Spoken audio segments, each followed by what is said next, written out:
Welcome back, everyone. Chapter 2, Solving Linear Inequalities. Today we're going to do 2.6. Now, just to recap on our standards, once again, our first standard, I can create linear inequalities. You have been doing this all along.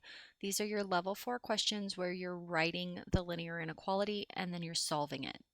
Our second standard, I can solve linear inequalities, and we are finally, in this section, going to be solving absolute value inequalities.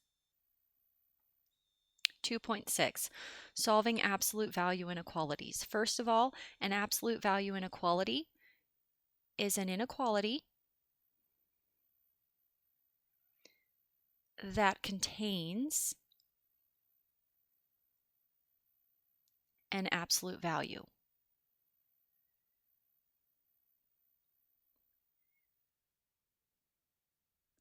Now, let's take a look at two examples. So first of all, we have the inequality of the absolute value of x is less than 2. Now, what this actually means is, remember, absolute value is distance.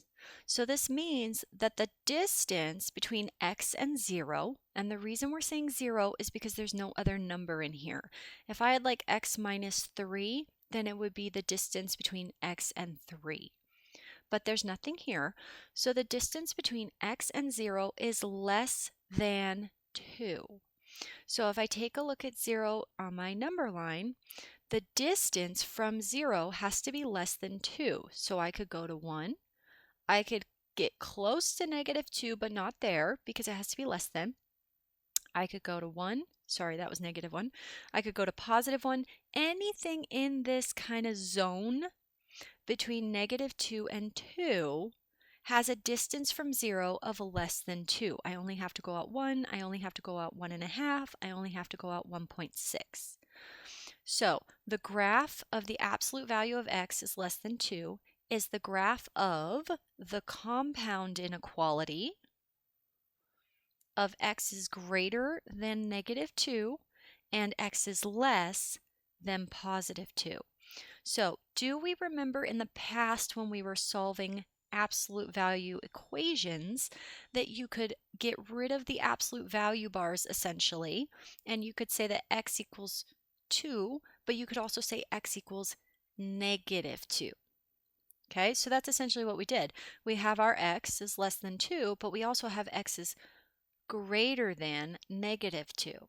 So we kind of flipped the sign on the 2. Does anybody know why that when this -2 appeared, instead of having a less than sign, we now have a greater than sign? And that comes into play of, remember, if you multiply or divide by a negative number, you have to flip the inequality. So that's what's going on. When that 2 becomes a -2, we have to flip the inequality. Let's take a look at our next example. The inequality, the absolute value of x is greater than 2. Means that the distance between x and 0 has to be greater than 2. So if this is 0 and I want the distance from 0 to be more than 2, well, then the distance has to be 3 or 4 or 2.5 or 2.6. It's got to be somewhere out here. Or the distance could also be on the other side, -2, -2.5, -3, etc.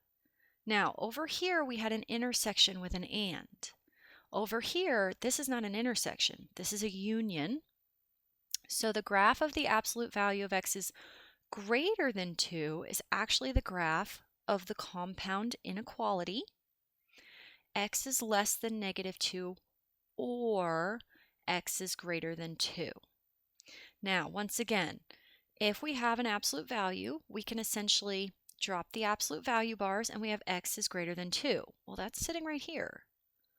But then if I drop my absolute value bars, I have to make this a -2, and essentially you're kind of multiplying by a -1.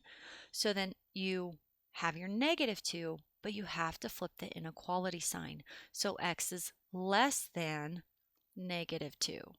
So then if you're out here greater than and you're down here less than, it's got to be an or because there's no overlap. Now, down here in this box is a more algebraic way of explaining what I kind of just explained. I will let you read that and see if it makes sense to you. I'm not going to go over it that much, but we will try it in the next few examples.